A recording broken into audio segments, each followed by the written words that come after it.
Hello friends, कैसे हैं आप सब लोग। मैं Manju Verma all in one blogs में आपका हार्दिक स्वागत करती हूं। आज हम संपूर्ण समाधान दिवस के बारे में जानेंगे और पूरी तरह से डिटेल में चर्चा करेंगे कि संपूर्ण समाधान दिवस क्या होता है, इसका पहले नाम क्या था, आयोजन कब होता है इसकी अध्यक्षता कौन करता है और किन किन समस्याओं का निराकरण किया जा सकता है। ठीक है, तो स्टार्ट करते हैं हम।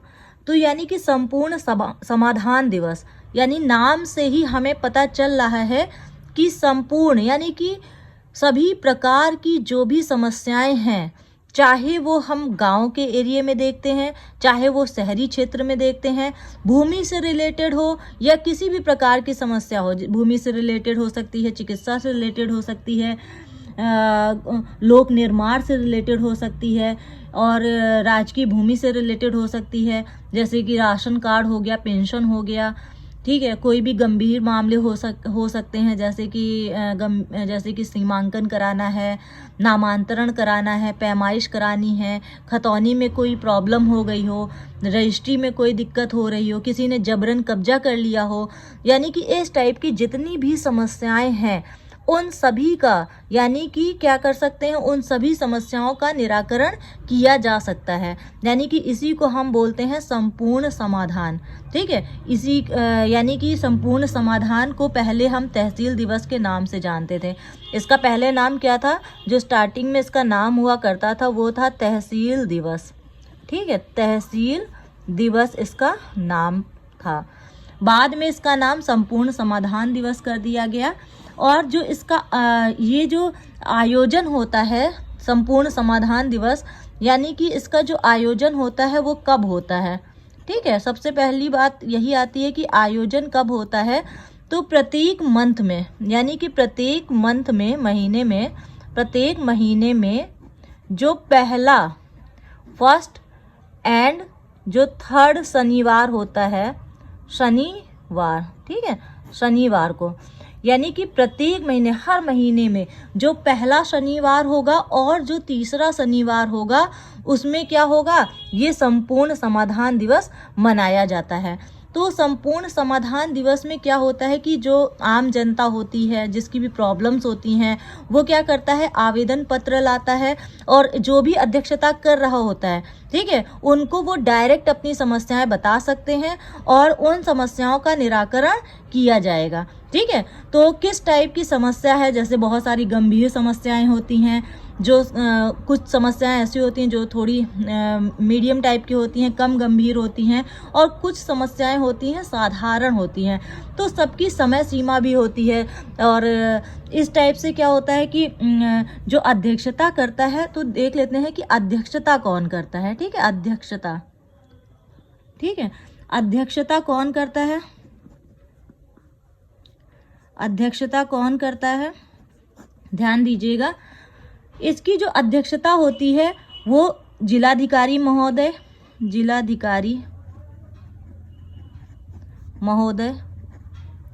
ठीक है, जिलाधिकारी महोदय, यानी कि क्या होता है कि डीएम, एक ही डीएम होंगे।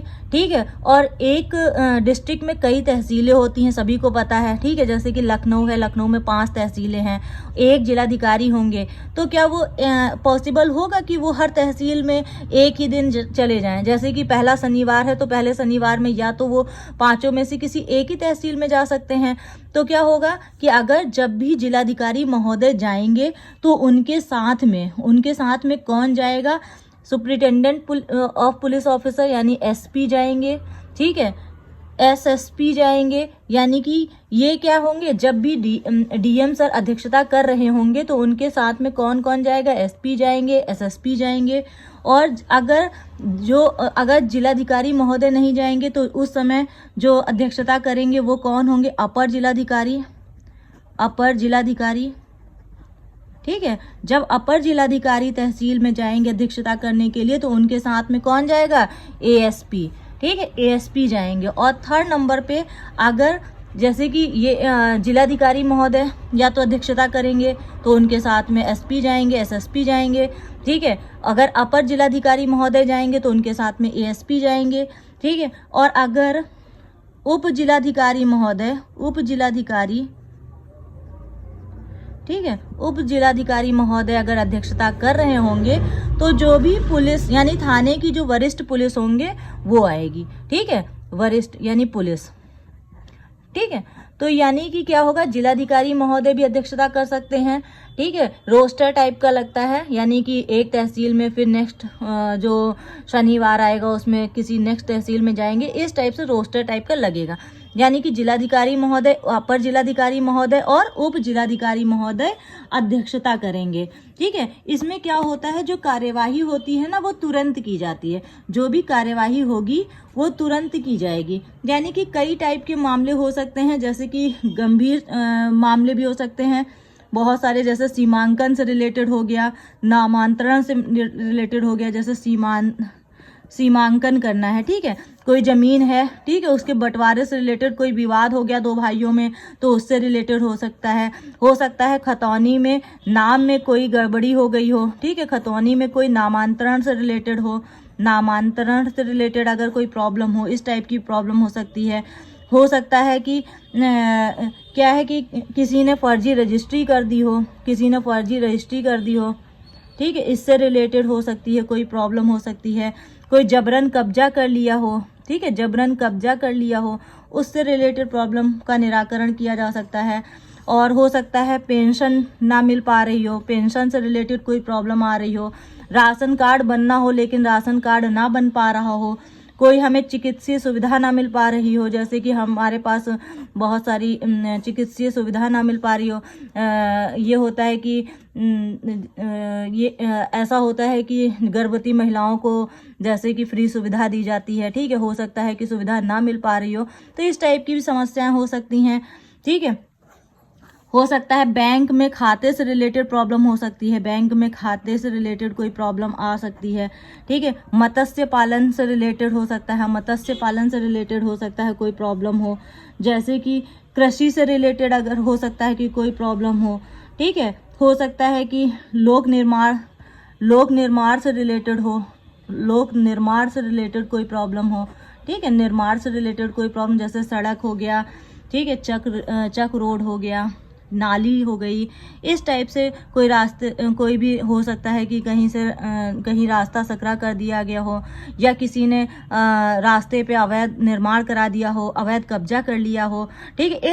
इस टाइप से जितनी भी प्रॉब्लम्स हैं, ठीक है, उन सभी का निराकरण संपूर्ण समाधान दिवस में किया जा सकता है। तो इसमें क्या होता है कि जो व्यवस्था कौन करता है, ये देखने वाली बात है कि जो व्यवस्था होती है वो कौन करता है, ठीक है। व्यवस्था जो होता है वो कौन करता है, तहसीलदार, ठीक है, तहसीलदार और नायब तहसीलदार, ठीक है, वह नायब तहसीलदार। यानी कि ध्यान दीजिएगा, जो तहसीलदार होगा या नायब तहसीलदार, इनकी एक टीम होती है, जिसमें कौन कौन होता है, इनकी टीम में कौन कौन होता है, कानूनगो, ठीक है, कानूनगो होंगे, लेखपाल होंगे, रजिस्ट्रार कानूनगो होंगे, ठीक है, रजिस्ट्रार कानूनगो होंगे।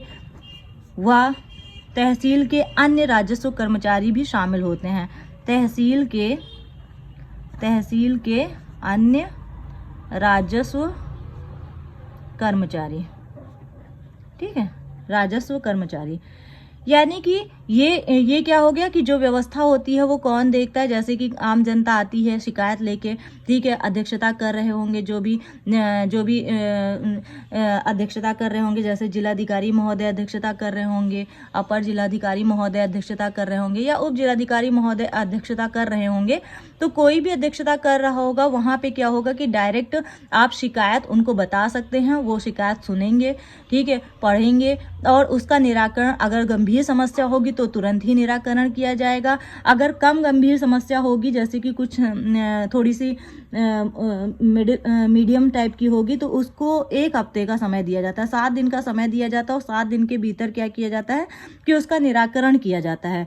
और अगर साधारण समस्या है, कोई साधारण समस्या है, तो उसको 15 दिन तक का समय दिया जाता है, और 15 दिन तक के समय में क्या किया जाता है, उसका निराकरण करना आवश्यक होता है, ठीक है। तो यहाँ तक हमने बात कर ली और इसका आवेदन कैसे किया जाता है वो हम नेक्स्ट वीडियो में देखेंगे। एक्चुअली वीडियो बहुत लंबी हो जाती, हो सकता है लोग बच्चे बोर भी हो जाते हों। तो जो इसका किस टाइप से हम आवेदन करेंगे और उसको हम नेक्स्ट वीडियो में देखेंगे। So thank you so much.